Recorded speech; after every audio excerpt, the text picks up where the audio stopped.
Automation has improved so many things in the world of sales and marketing, but in some ways, it's made it just as bad because now there's so much noise, not just for how many people through how many channels are banging on the proverbial door of a prospect, but look how many tools. The average seller has 10 to 25 different solutions in their tech stack. They've got multiple places they're being asked to update. You can reach them in 6 different places, from Slack to text to email to phone. It's really hard today to be a seller.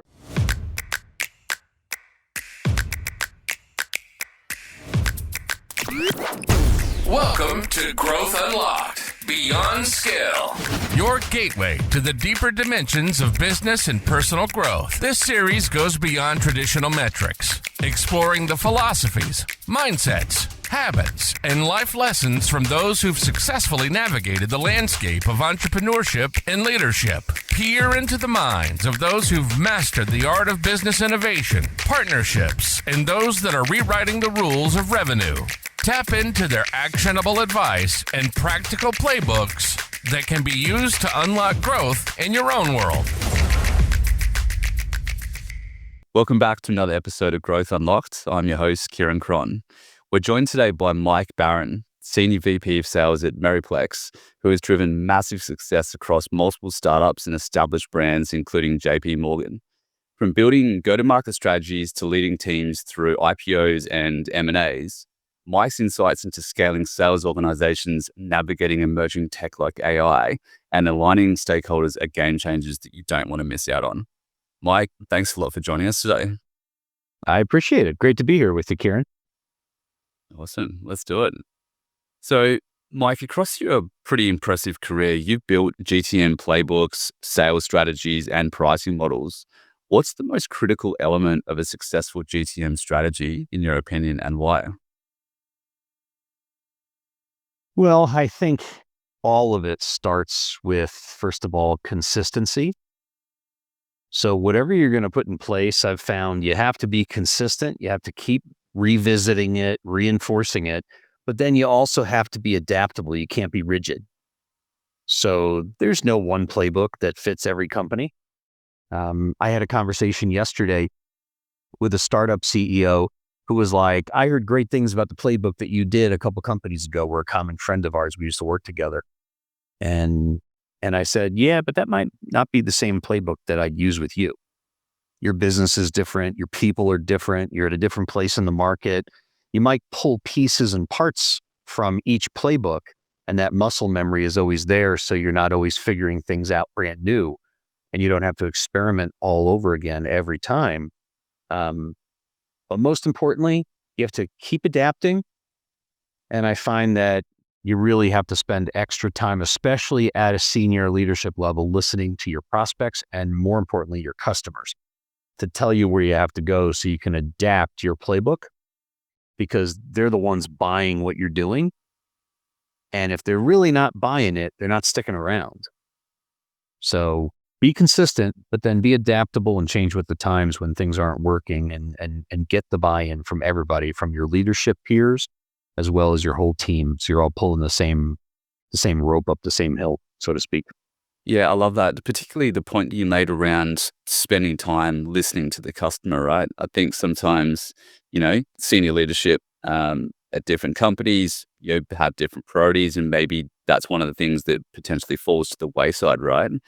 So I really love that, because at the end of the day, it's all about the customer and making sure you understand what's important to them and making sure they feel heard. So what are the kind of things that you'd be listening out for? Let's say when you're reviewing a meeting or a recording or even joining something, what are the kind of things that you're listening out for? Well, for starters, your customers are the best roadmap to figure out where in your solution things work really well and where they're not. Because ultimately, I try to have my teams focus on business conversations. I try to have my sales folks, my product solution consultants, everybody that's involved in a deal team, I usually want them focusing on outcomes. What's the outcome that we're helping this client deliver? Is it a hard dollar savings, right? Is it a revenue growth? Is it taking market share away from their competitors, right? So it's a tangible outcome. grow top line, shrink bottom line, take market share. Those are my big three. And if customers are giving us feedback that, we've grown a little bit, but not like you promised, or we've saved a little, but not nearly what the business case said.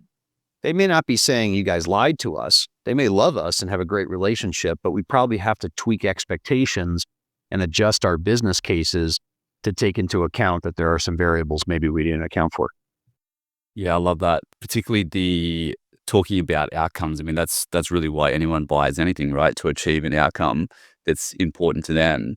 And it sounds like you spend a lot of time not just, making sure that the team really understand that's ingrained in your culture, but there's probably a big element there in terms of business acumen, right? Making sure that all the people across the organization really have some level of business acumen so they can have those strategic conversations with your customers. And I've always found that to be something that can be challenging at particularly software companies sometimes when they're hiring more junior reps that might only have a couple of years experience in the seat, or maybe don't have as much life experience. How do you manage that? Well, I was going to answer you in a certain way, and then you threw a great one out there with like younger, less experienced junior reps. And that's a really good opportunity where sometimes the best salespeople that I've found are actually the solution consultants on the team. Okay. Because if they're good at coaching and teaching and they understand the business outcome and they understand the company solution, then they know that their secret to making money with some of their newer, less senior reps is to take them under their wing and finish the sentences for the prospect, lead a little bit more versus just do demos, build scripts, things like that and proposals. So I always selfishly find a lot of great sales reps with some of the best SCs that are out there that are good coaches, they're good player coaches. And then they get to the point where they realize they're carrying the team a little more than like on paper they should be. And then they're like, boy, I could make a whole lot more money if I move over to the selling side.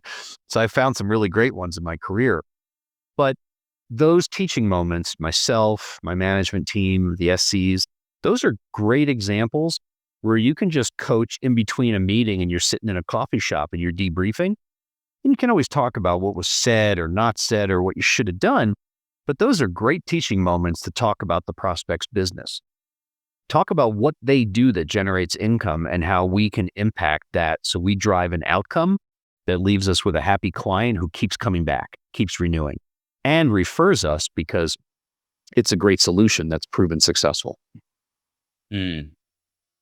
I can definitely relate to that. In my years at HubSpot, I've come across some absolutely stellar solutions engineers that I've actually had some conversations with around, hey, maybe you could think about coming over to the other side because, I think you've got the capabilities and the skills and the acumen to do it. But I've found there to be a bit of resistance when it comes to that. Like they usually like what they're doing, and I haven't seen too many make the jump over the fence. But I agree that I think they can make excellent salespeople. Some SCs, frankly, like a lot of salespeople too, they don't really necessarily love the hard work of the prospecting and that part of the grind, right? It's great to be able to have the deal materialize and then they come and they handle their phase of the cycle and they do it really well. So some will make the move and they may go back, but the good ones you have to keep, period, in whatever capacity, because it's hard enough to find great SCs that are good business people who sell without appearing to be a salesperson. On that topic of resistance to prospecting, I'm sure that's not something that's just unique to solutions engineers. Like I've definitely seen that, particularly as salespeople go through their tenure and get more senior. I'm not sure if it's this attitude of I don't need to prospect. I'm kind of too good for that. I'm just a closer. How do you address that? I mean, I'm sure you've come across it before. Do you have any advice for other leaders that are coming across that issue? Yeah, some people still have the mentality today at leadership levels, and who might argue, they're far more successful people, bigger exits, and great careers nonetheless. But they're like, if a person's putting the numbers on the board, that's all I need to know. Don't care how they got there. They're putting the numbers on the board. I don't care if leads fall from the sky for them. I'm leaving them alone and I'm focusing where problems are. And that's okay. But in the world we live in today, and there's so much noise and there are so many solutions impacting every part of the business that there's almost nobody that comes up with a solution nowadays in the tech space that has uncovered a new spot on the chessboard where nobody else is playing, right? When I started out in the enterprise software world, there were brand new places. Like there weren't supply chain vendors or there weren't X or Y or Z. So there were some new places that you could get a 2, 3, 5-year head start as a leader and just blow it up. And those were some really fun days. I've had some really good rides and some outcomes. But nowadays, the chessboard is pretty known and there's a lot of competition. And when you're trying to get into a prospect's inbox to get on their calendar, there's a massive amount of white noise trying to command their attention.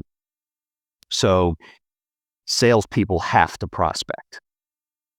And at the end of the day, if they don't have a full pipeline and they're not spending a third to a half of their day prospecting, then that's part of the one-on-ones with me or their immediate leader. Because if you don't hunt in the world of sales, you're not going to consistently eat. And having been a sales guy, and now years later as a multi-time sales leader, I can speak to my reps with confidence, and I've walked in their shoes. And I was a really good hunter. I prospected like crazy, far more than my peers, and probably in a far less automated way, because nowadays the technology to kind of orchestrate that, the HubSpots, the sales lofts, all the tools that just give you the whole cockpit. You just have to show up and actually do the prospecting for the most part. Back then, we had to track everything. And if you were really good at tracking it, you can go really, really far because you're constantly in front of people on a steady basis instead of just focusing on the shiny object that picked up the phone and said, yeah, I have a need today. And now my pipeline has one more deal in it, right? So you have to prospect. If you're going to be a salesperson today and you want to make the kind of money that changes your life, you can't rely on marketing or partners or just, coffee clutch networks to do it all for you. They're all part of the process. And a senior account executive probably prospects differently than an early in their career BDR or a junior sales rep. But prospecting is mandatory as a part of any team that I lead, period. The point that you made there around how, technology is in a way making things easier for salespeople.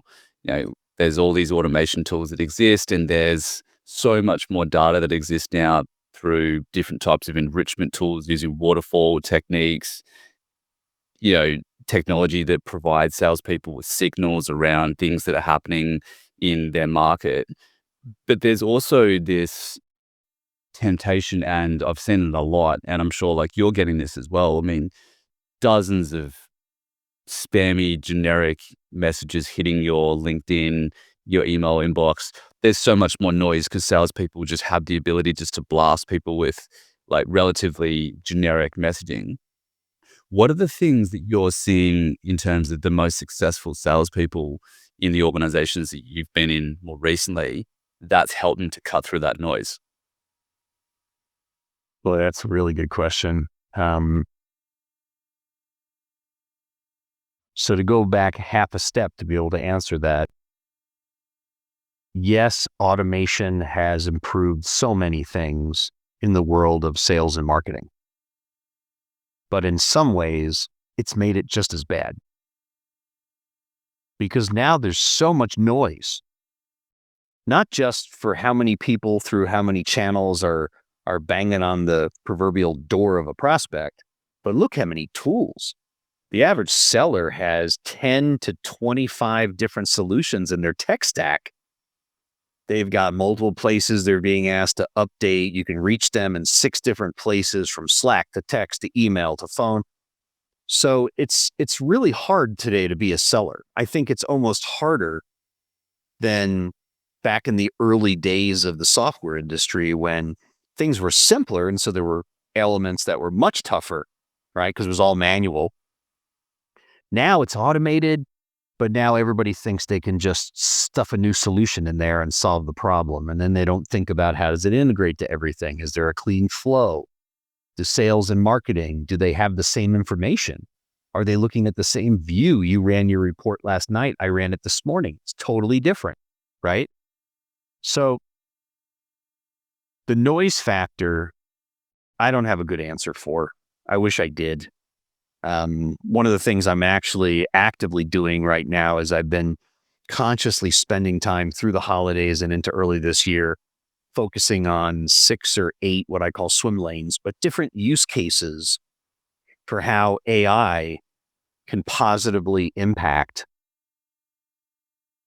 the sales and marketing orgs that I would manage, right? So any level of automation, it could be lead routing, it could be responding to a prospect with an avatar who's got volumes of information at their disposal, sending the right collateral, updating the CRM, right? But not just updating the CRM, but then recommending the appropriate company collateral and even the talk track that should be brought back potentially to the prospect as a suggested next step, and what client case study or 2 or 3 should be used because it nails the use case that this prospect told you that they're trying to solve.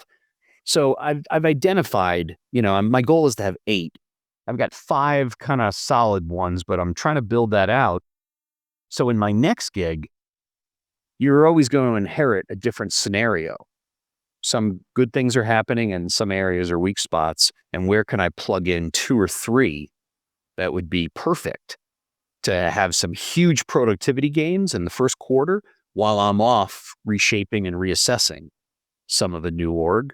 Those are the kinds of things that you don't have as much time every day and on the fly to do from a research standpoint. Now I've been trying to really double down and focus in on building that out. So it becomes literally like a go-to-market playbook for AI for sales leaders. Selfishly, I'll share it when it's done with anybody that would want it, but I'm just selfishly trying to use it to make my own sales and revenue org, 2x productive in the first 3 to 6 months versus the normal, ramp period when you take over a new org. That's what it's really all about, right? Is how do we leverage technology and AI to drive more productivity?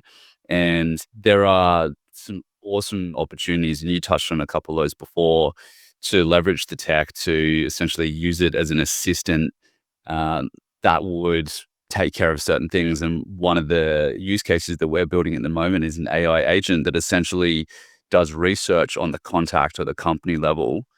And the research that AI can do when you're giving it the right information, the right prompts, and then basically pulling that data back into the CRM is so valuable because, it takes a lot of time to do deep research, to do it properly.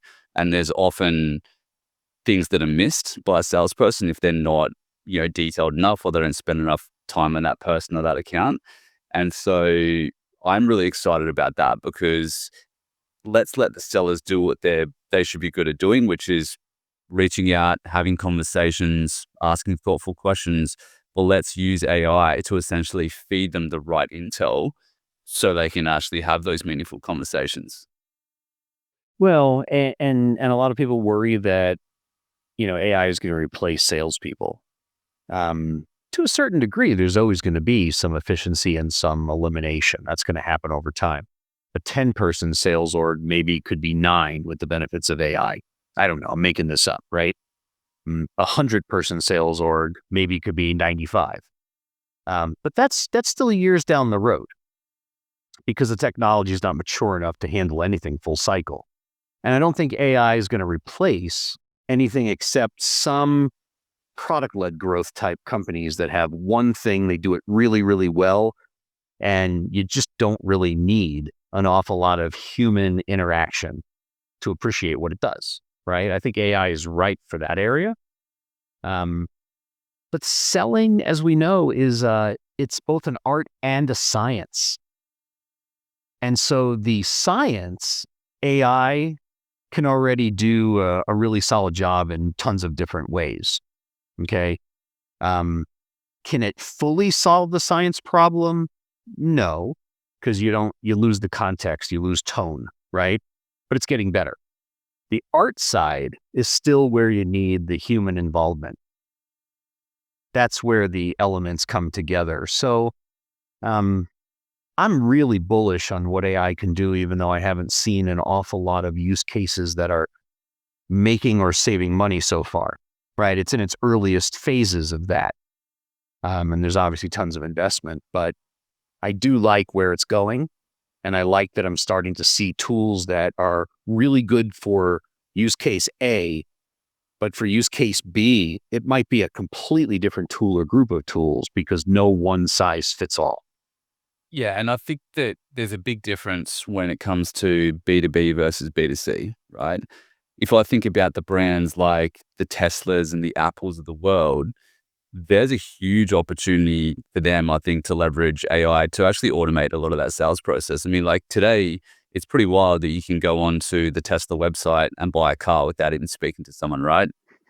Pretty significant purchase. And that's something that people or companies would have never really thought about like 10 years, right? Or just would have been, out of this world. But when you've got so much domain company knowledge, product information that these companies have, I think that generally like buyers, they're already buying this way anyway. Like AI can essentially do a lot of that interaction with the customer if they do have questions to aid them through that process.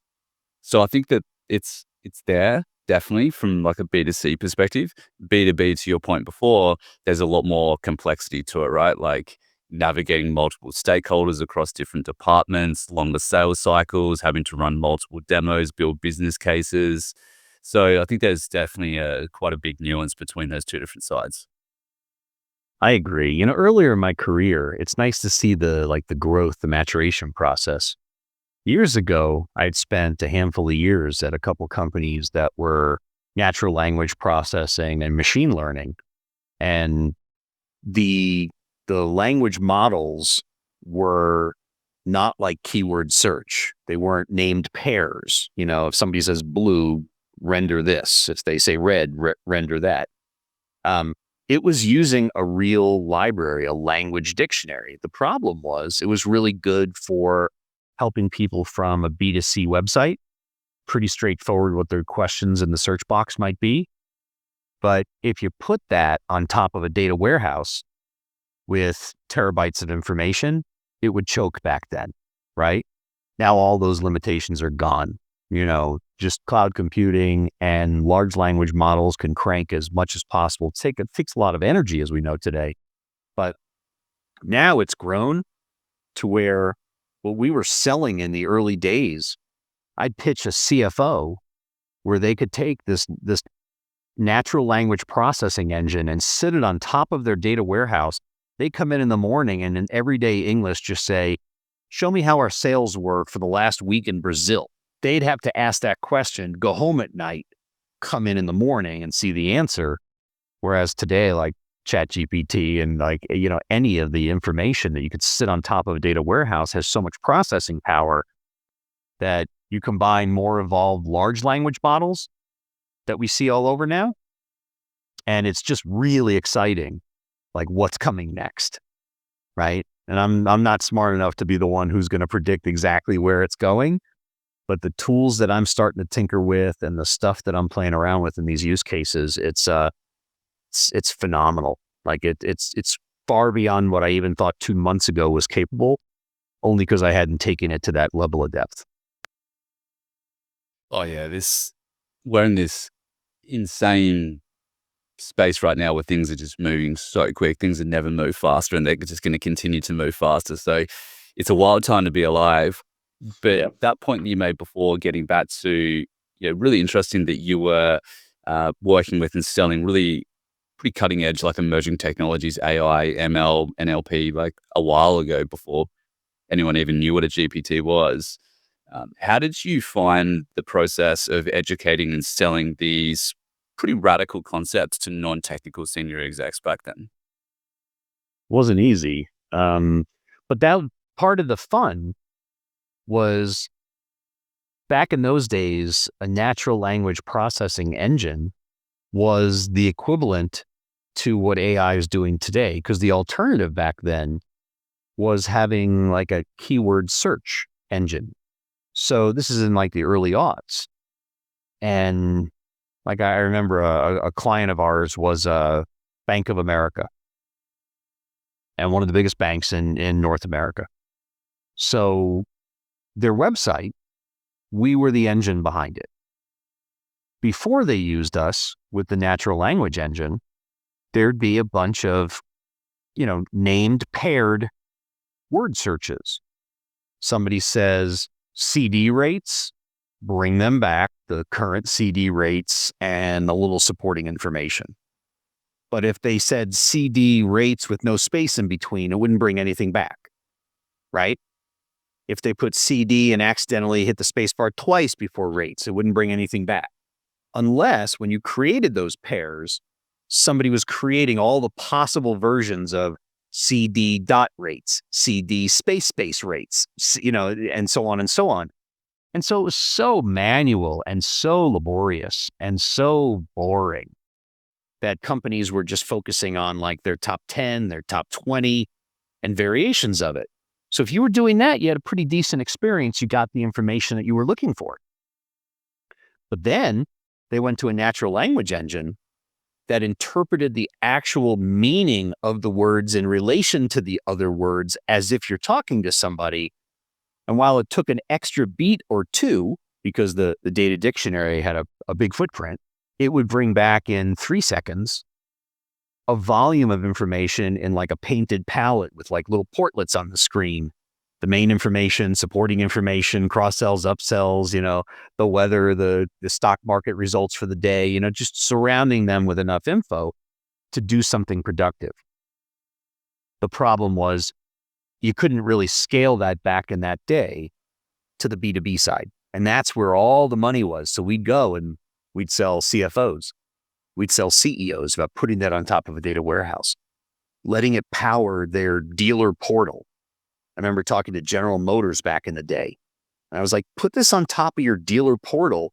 And they come and they call your people 100 times a day because they don't know the name of the part, the model number of the part. And they're buying 70,000 parts. But it would choke. The language model was too big. And ultimately, that was a company that got rolled up and acquired and became a knowledge base within the world of Oracle. So it was proven successful, but it took time for the horsepower to catch up because the capability was there.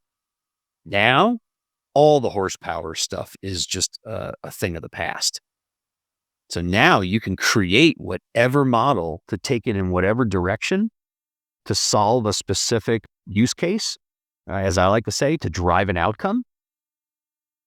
And now you just know it's a matter of just let it go because the computing power behind the scenes can process it, not necessarily in a second, but some of this stuff, it can go and crawl and gather all the data it needs even across the web. And even in 30 seconds, bring you back a research report that's staggering. And that to me is amazing. That's going to make our salespeople crazy effective because we know now that when we go to sell somebody, and for example, I have my team focused on an account-based marketing strategy, top 10 or top 50 or top 100 per rep in their territory, right? And some people in technology think that the TAM, the total addressable market, equals the ABM. And I violently disagree, right? Because your ABM, your hit list, is a subset of your ICP. And your ICP is a subset of your TAM. So if you can now go after your top 50 or top 100 accounts, and you know that that prospect has done 80% of their homework or 60 to 70% at a minimum before they ever talk to you, But now you have so much knowledge at your disposal. You've distilled their 10K report. You know exactly what their outcomes are needing to be. And you can literally read like a Cliff Notes and get smarter and prepare in that first meeting, just nail that bullseye with a good rep who knows how the prospect's business actually runs. So you could speak to them intelligently and have a conversation about outcomes, which we've talked about a few times now here. To me, that's what it's all about. Because you get one meeting to set the hook. And if you don't set the hook, you still might win the deal, but your cost of sales skyrockets.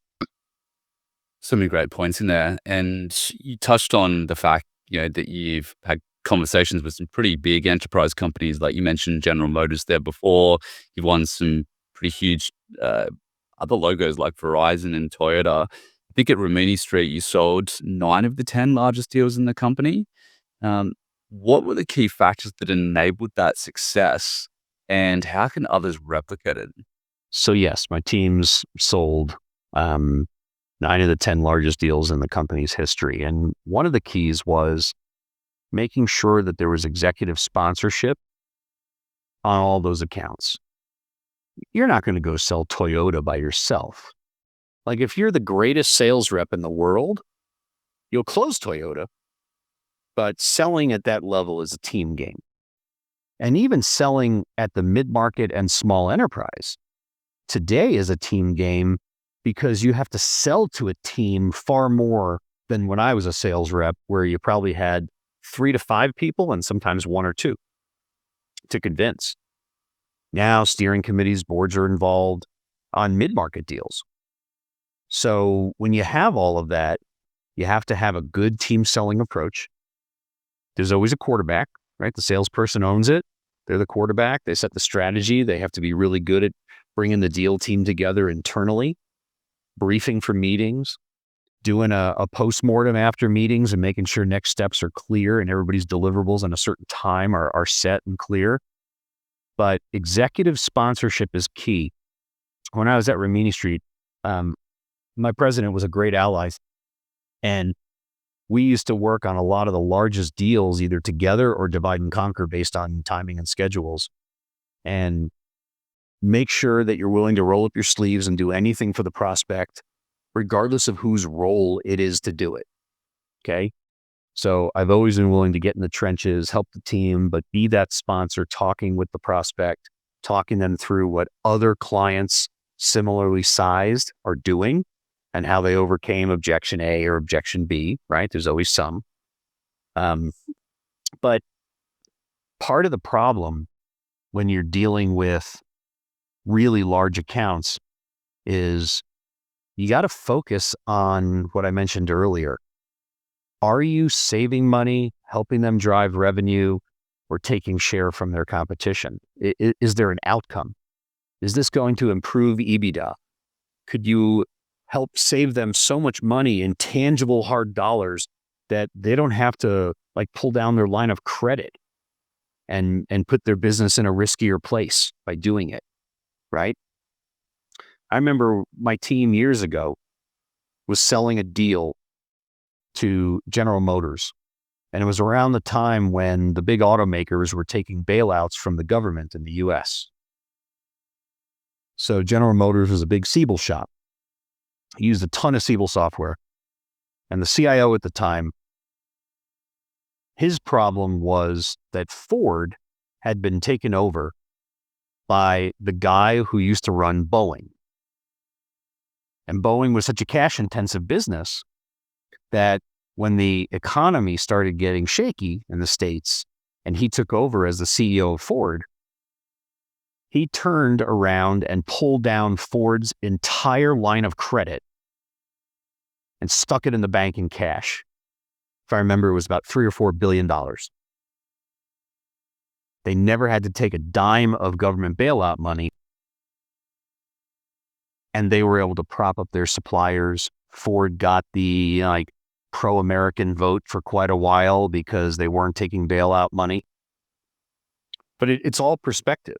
We were pitching GM that they could save $100 million a year with our solution, guaranteed, which they didn't argue. But the reason at the time they didn't move the deal forward was because the entire $200 billion revenue of the company was at stake, at risk. So they were like, 100 million is really nice. I'll get to that as fast as I can. But right now I've got a problem that's 25 times that size that my CEO's got me trying to solve, right? But you have to have an airtight business case. Otherwise, the big companies, they're only buying if there's a specific technical need that a CIO or a CEO just knows they really have to plug a hole. And then it's a vendor bake-off, and you might have the best team and the best solution. But I like baking it based on an outcome, a tangible outcome where when you win, you know you're going to win because nobody else is doing it the way you're doing it. Yeah, and really that tangible outcome is not something that's loose or ambiguous. It's quantified. It's, backed by metrics. There's supporting evidence behind that. So it's a great way to build a business case. And I can see how at the right time, when you're speaking to the right company in the right conditions, that'd be very motivating for a buyer. If we're thinking about breaking into some of these accounts, let's say if they're relatively cold, they don't know much about what you're selling or what you're doing, how do you actually open those doors? Well, the outreach really does have to focus on outcomes. I've always been a big fan, just picking one thing off the top of my head. I've always been a huge proponent of making sure that you're, with approval, broadcasting what your successful clients have done, especially if they're in industry or adjacent to the industry. But to your point a minute ago, you raise a really good point. There are a lot of solutions out there that can be very successful. Okay. I've been fortunate enough to be a part and help lead part of 4 exits in my career. But all 4 of them didn't promise guaranteed savings or guaranteed revenue growth. A couple had that business case baked in, which is wonderful because that's not something that's nice to have. That's something that a company has got to have. Okay. Most solutions, even if they're great, there's still no guarantee of return. So you need the testimonials. A CIO, a CFO, a CEO wants to talk to a peer who's done this and has kind of walked off the edge of the plank with you and lived to tell about it, right? So when something is, I got to have it, but there's no guaranteed return, that's the second best situation to go into when you're a seller and find a role in a company like that. The best is guaranteed return or revenue growth. The next is it's something the company has to have. And there are a handful of proven use cases, even if it's a young company. The nice to haves, it doesn't matter if there's a lot of promise, but nowadays, nice to have solutions, at best, are getting pilots funded. They're not seeing a massive amount of growth because there's just not enough collective time. Like people's bandwidth is just tapped out to the point we made earlier. So much technology and so many people banging on their collective doors across every channel in their world. It's hard to figure out where I'm going to focus, who I'll take the meeting with, what I care about. So nice to have solutions. I would just always encourage sales reps. Make sure that when you're trying to find your next home, find something that is clearly needed, whether broadly across industry or in one niche vertical, but make sure that you can tie a real solid business case to it. And then executives are going to pay attention because you have some use cases where you proved it, right? That's great advice. Like we've covered quite a lot of ground today and I've really loved the conversation. If you could distill your approach to growth down, if possible, into one core principle, what would it be? Consistency matters. The teams that I've been a part of, whether earlier in my career as a seller or then as I grew into leadership roles, the teams that had, first of all, good collaboration, people got along, they shared, they helped each other. They competed like crazy and they wanted to be number one on a leaderboard, but they helped each other. That means a lot, but having that and a team that puts the time in. Sales is a hard job. Okay. The salesperson that tells you they can work, 2 hours a day and, I won't hire those people. I work as hard as anybody that ever has reported to me or anybody I've reported to. But years ago, when I figured out in certain places in my career, certain businesses, certain industries, and I figured out how to work smarter, one of the great things that my father taught me was when you figure out how to work smart, but never stop working hard, and you will lap the field when you do both of those things together daily. Every day, get up and earn it. And don't forget that when you're a leader, flip the organization upside down. Try to wake up every morning and think, I've got a bunch of things I got to do for my board. I got a bunch of things I have to do for my ELT, my peers. But the team that reports to me, what do I need to do today to help them be more successful? Flip it upside down and work for them. And if you have that kind of mindset or mentality, one, your team's going to respect you. And they appreciate that you've been in the trenches. But consistency and collaboration can take any team up any mountain. And I've got 4 exits to show for it, where 3 of those 4, the sales and marketing teams, were cohesive. They were, for the most part, tight. A great nucleus, a work ethic that was awesome. The 4th had some spottiness, but an amazing solution and still got to the top of the mountain. But 75% hit rate on what I'm telling you is collaboration and consistency. And you can grow if you're willing to adapt and just keep thinking out of the box and changing and growing. And I'm a lifelong learner. I like reading everything I can get my hands on. I like people I work around who are always learning and listening and trying to get better, right? Because you just never know. That 1% better every day, there's a little bit of a corny phrase, but the truth is, if you can get a little better every day, you're going to go really, really far. You can't just be great on Tuesday and then 52 Tuesdays later, you're great. At least in my experience, it doesn't work that way. It doesn't work that way for me. I got there through hard work and a lot of grit and a lot of resilience. And I try to hire people who are like diamonds in the rough, who I see are still trying to scale the mountain and learn. That's taken me far. So I'd encourage any leader to do the same. Such great advice. There's plenty on that to for us to all take away. I mean, you have had such an amazing career and so much success. I mean, if you could go back in time to have a conversation with your 21-year-old self, what advice would you give Mike Barron at age 21? I probably would have told my 21-year-old self to relax and have a tiny bit more fun. I came out of university and I didn't have any money. And I wanted to get a job and I had something to prove. I didn't know what it was I had to prove. And I'm really glad that in my 20s, I sacrificed a lot.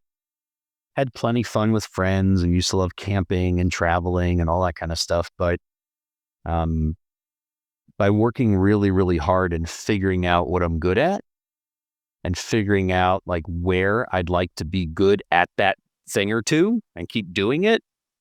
Then I caught the startup bug and, I've been in startups ever since. But I'm glad I learned that in my 20s. But the one big takeaway is probably I learned in my early to mid 20s the value of a team. And in most of my 20s, I got along well with people. I collaborated. I was a successful enterprise seller. I was number 1 or 2 seller at every company I was in my first several startups. I was making money. I was single. You have discretionary income, and that's all wonderful. You start saving for your future. But I also was breaking a bunch of eggs in my 20s. So for every client that loved me, somebody else was like, you were the sales guy, take them or leave them, right? You drove a hard bargain. It was that scorched earth mentality of somebody has to win the negotiation, somebody has to lose. And a great analogy was made to some world leaders these days who they negotiate where somebody always has to win, which means somebody always has to lose. Whereas that's a scarcity mentality. What I learned in my mid-20s and really honed in on it in my 30s was when you negotiate, you're not negotiating over like one loaf of bread or one apple pie. You're negotiating a fair agreement for everybody, so both sides can make money and profit, but it's how many pies and how many pies are you going to buy over time? So there's not one of it. It's let's make sure it's fair and reasonable so that client, even if they're only buying from you one time, they love you and they help you land your next 3 deals by telling neighbors and peers in their community how great you and your company are.